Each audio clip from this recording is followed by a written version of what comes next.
ও অফিসে আসতো, চোখে কাজল, ঠোঁটে লাল লিপস্টিক। সবাই বলতো, বাহ, কি সুন্দর।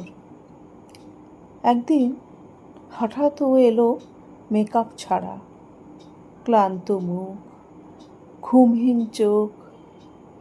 আর কেউ সুন্দর বলল না।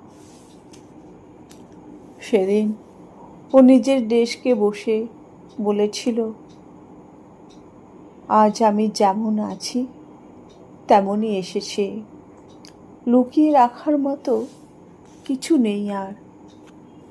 আমরা এমন একটা সমাজে বাস করি যেখানে ক্লান্ত মুখ মানে অব্যবস্থাপনা, কাঁদা মানে দুর্বলতা, আর নিজের মতো থাকা মানে অসামাজিকতা।